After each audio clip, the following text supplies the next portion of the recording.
podemos pasar a la última presentación para así poder terminar la jornada antes de la discusión final.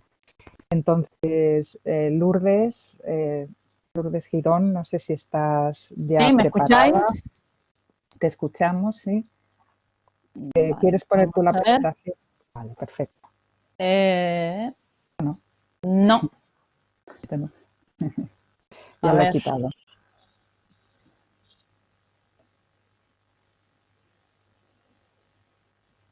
Vamos a ver. Compartir. Sí, perfecto. Ahora, ¿no? Sí. Bueno, voy a intentar ser breve porque veo que, aunque tengo pocas... el tema principal que en principio pues, había elegido yo para exponer es cómo o intentar saber dirigir o identificar, ¿no? Esa mirada patriarcal, tanto de hombres como mujeres a los que vayamos a entrevistar, pues hacia esas mujeres, ¿no? Que vamos a estudiar. Es decir, en algún momento saber reconducir una entrevista cuando detectemos que se centran mucho en un aspecto personal como puede ser su carácter, ¿no? Para ello, lo que he hecho ha sido contactar con una colega, Carmen Millán Padino, que ha recibido un premio internacional de investigación, Victoria Kent, sobre cómo entrevistar a mujeres desde un punto de vista de género, ¿no? Y también con un catedrático en psicología, Carlos Guillén, de la Universidad Atlántica de Lisboa, y que también ha trabajado durante muchísimos años en la Universidad de Cádiz y que colabora con nosotros en la Escuela Superior de Igualdad Real prácticamente desde el inicio, ¿no? Para ello, bueno, creo que prácticamente casi todos lo sabéis, pero para aquellos que nos están escuchando, ¿no? Que es esa mirada patriarcal, ¿no? Al menos como la entiendo yo.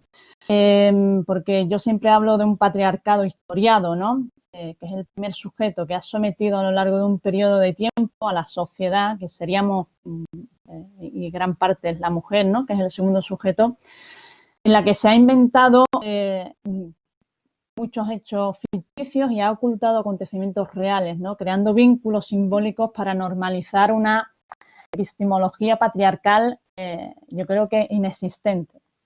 Entonces, voy a ver. Hablándolo con Carmen en Millán, ¿no? En la situación en la cual estamos actualmente, ¿no? Estamos siempre la entrevista, en historia oral, hablamos de que siempre es presencial prácticamente, ¿no? Pero ahora nos vamos a encontrar, yo personalmente me encuentro en un caso que va a ser escrita a través de un amigo de Mercedes Vega, va a ser prácticamente escrita. Puede ser también una entrevista, la podemos tener telefónicamente y probablemente muchas de ellas actualmente van a ser a través de videoconferencia, ¿no? Por lo tanto, vamos a tener, vamos a ver reacciones parciales, ¿no? ¿Y por qué digo esto, no? Carmen Millán me decía, Lourdes, no te puedes, no nos podemos dar cuenta de lo que las claves, ¿no? que nos dan en una entrevista la comunicación no verbal. Me dice, lo tienes que apuntar todo. O sea, porque te va a dar claves para después hacer tus interpretaciones.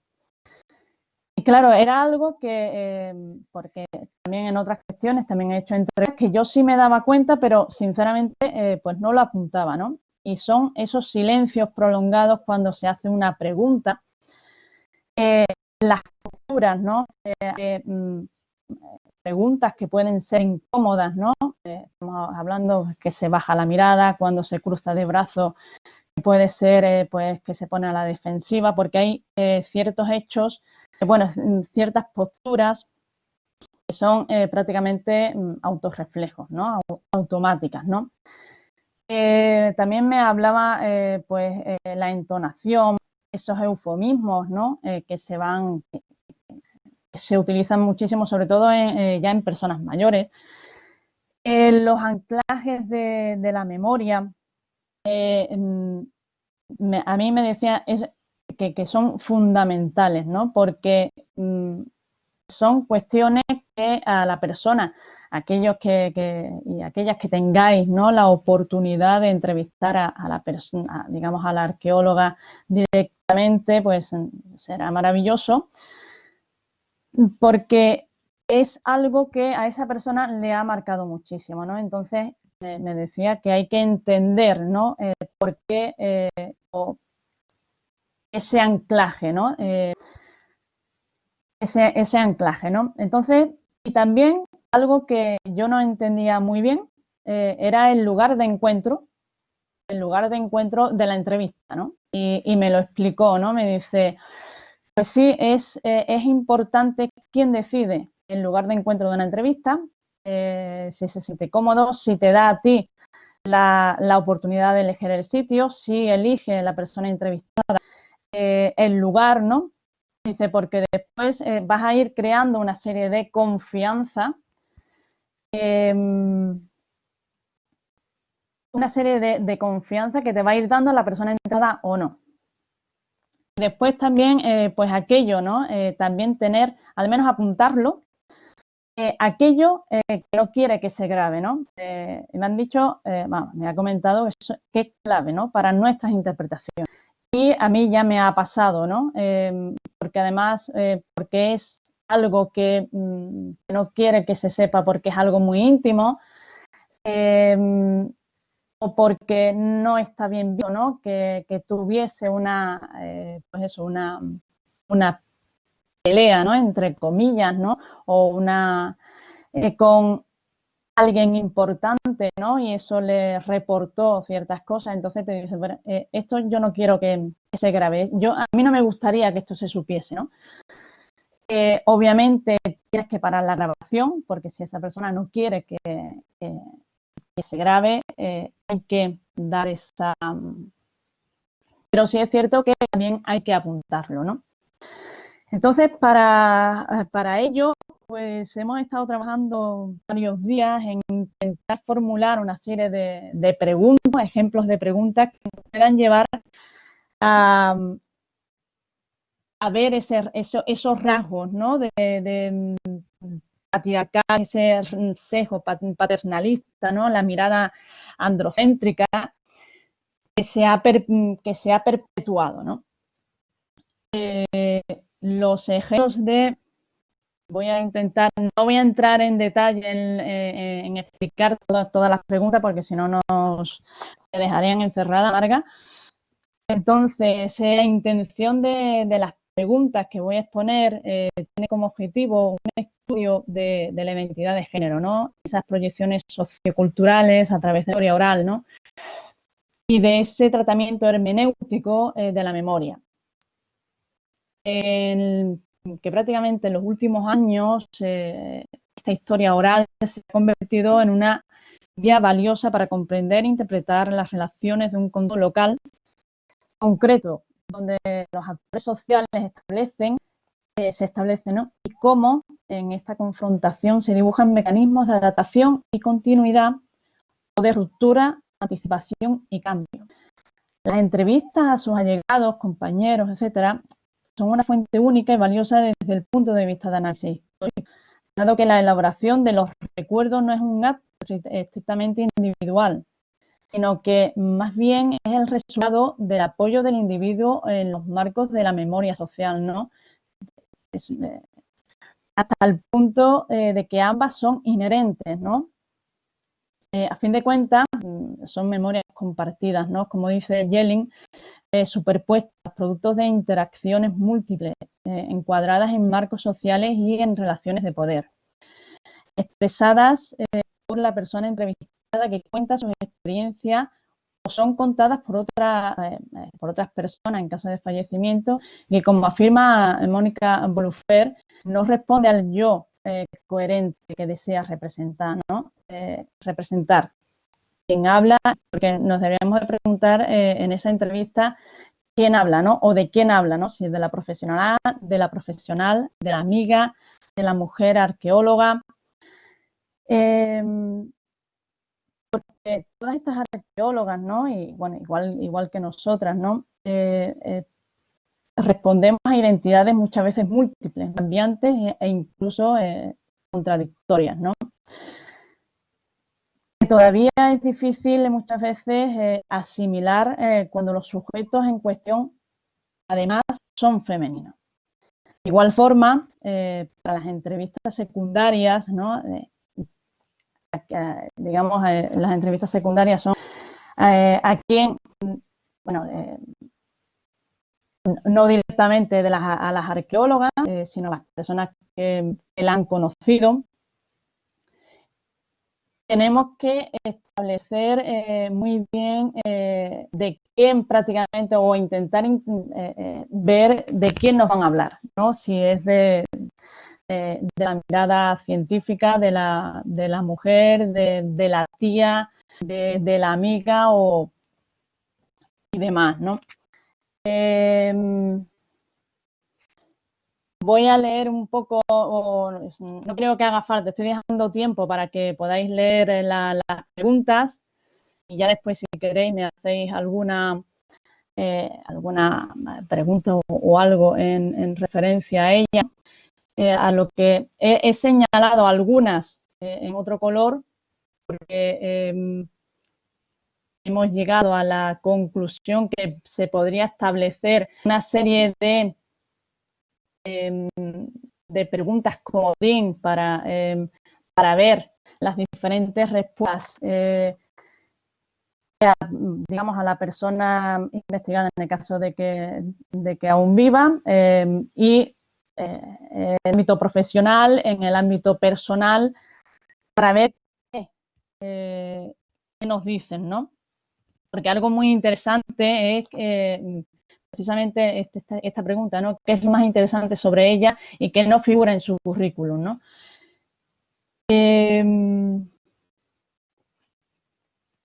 Que se describo en alguna ocasión en la que se ofreció ampliar los conocimientos en el trabajo sin que ella lo pidiera, ¿no? Si en algún momento estas geólogas tomaron iniciativa.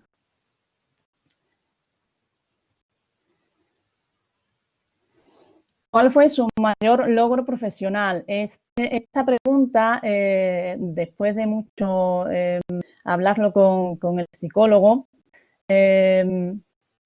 estuvimos, porque a mí me pasó, y hablo en un caso concreto, con Mercedes Vega, una anécdota, pero que después de analizar con Carlos, ahora sí le doy pues, le doy bastante importancia, porque recuerdo cuando conocí a Mercedes, que hace prácticamente 10 años y 10 días, cuando hablé de su libro, que bueno, que para nosotros es, bueno, aquellas, ¿no?, que hacemos cerámica común y hemos estudiado cerámica común, es santo grial prácticamente de las cerámicas comunes, ¿no?, que es su libro. Entonces, cuando yo hablé con ella, precisamente, de su libro, de su publicación, del Vegas, como es conocido, ella me miró de una forma y me dice, bueno, pues ese libro ya está más que superado, ¿no? O sea, y espero bueno, que no le daba importancia, ¿no? Cuando prácticamente todas aquellas personas, ¿no?, hemos estudiado la cerámica común, para nosotros es una referencia, ¿no? Y es una referencia a nivel prácticamente internacional. Pero ella no le daba importancia. Entonces, cuando yo hablé con ella sobre su mayor logro profesional, no me hablaba de su libro, ¿no? Me dice, bueno, fue un libro que publiqué después de mi tesis doctoral, me dijeron que lo publicase y fue prácticamente como de casualidad, ¿no? Y ella le daba mucha más importancia pues, a sus excavaciones a sus excavaciones, a sus estudios e investigaciones en Gavi y en otros sitios, ¿no? Entonces, claro, es qué queremos saber realmente, ¿no? De la arqueóloga que vamos a investigar, ¿no? Y bueno, para ser muy concreta, las propuestas que yo pongo en esto es crear un catálogo simbólico numeral de reacciones, es decir, a mí me hablaba Carmen Millán de la importancia de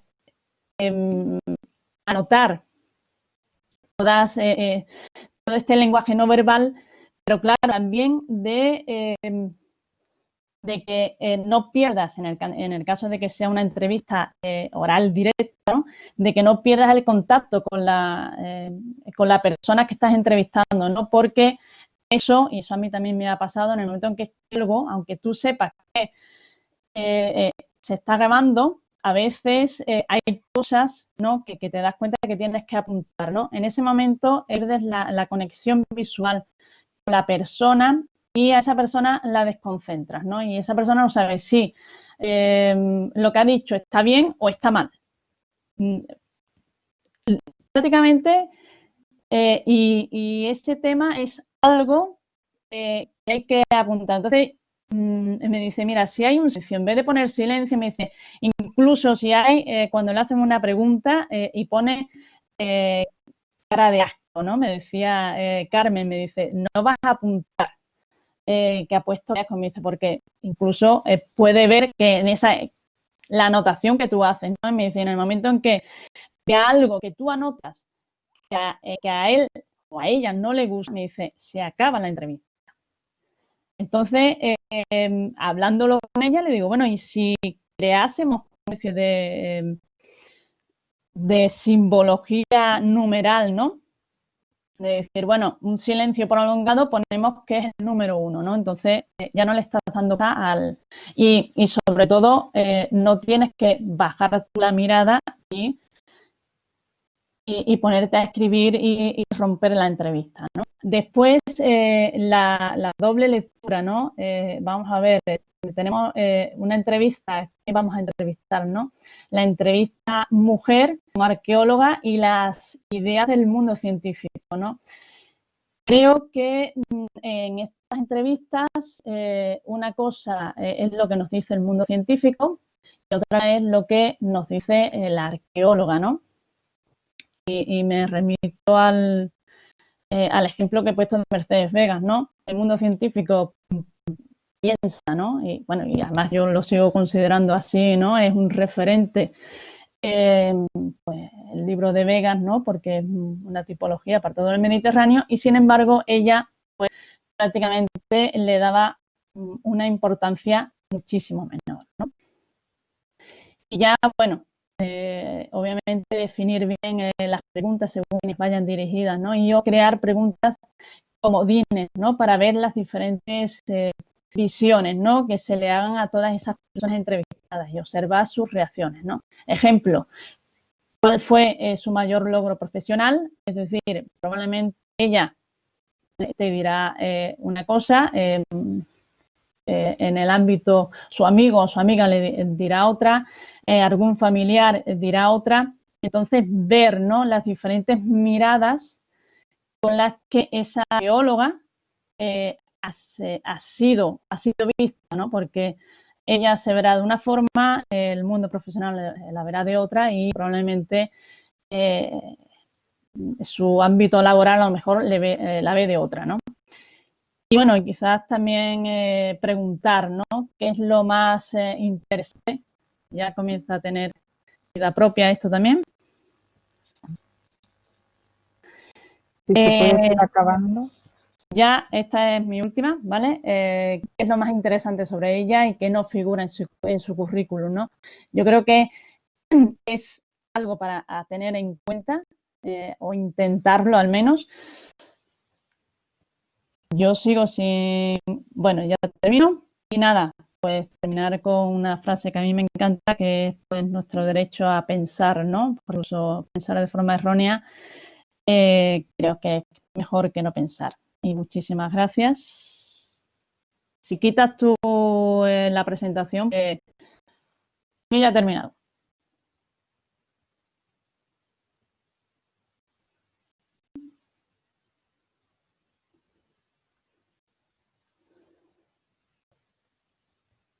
Yo no escucho. Marga, ponte el micro. Cierto, Ahora sí. cierto, Ahora. cierto. No me lo había puesto. Digo que muchas gracias, que mientras que hablabas también ha surgido toda una serie de una conversación paralela, bueno, con ideas y propuestas para desarrollar a lo mejor este punto. Para mí me ha interesado mucho que cuando hace un mes hablamos tú ibas a entrevistar a la sobrina. Sí, sí. María José, ¿verdad? Cisneros. Sí. Sí, decías, no sé qué preguntar y bueno, pues yo te dije unas ideas, pero realmente lo que nos has presentado ahora es mucho mejor de lo que yo te pude decir.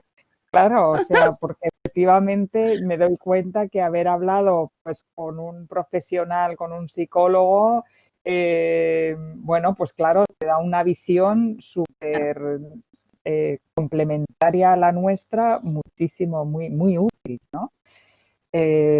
Y Alicia también decía que había un manual muy interesante. Si nos pasas la referencia, Alicia, esto estaría también muy bien. Vale, está intentando buscar el enlace, estupendo.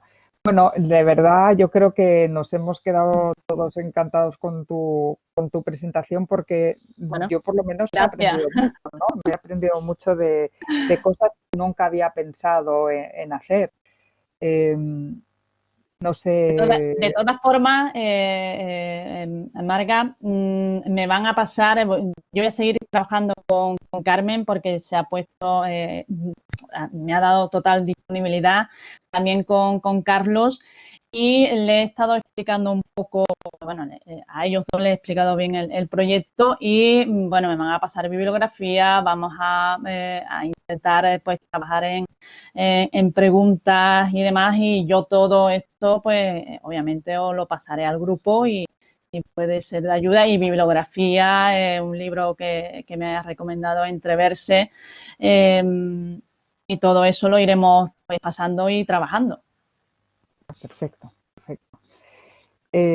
No sé si hay preguntas o específicas para Lourdes, si hay algo en concreto y si no ya pasamos a la discusión, al debate más general.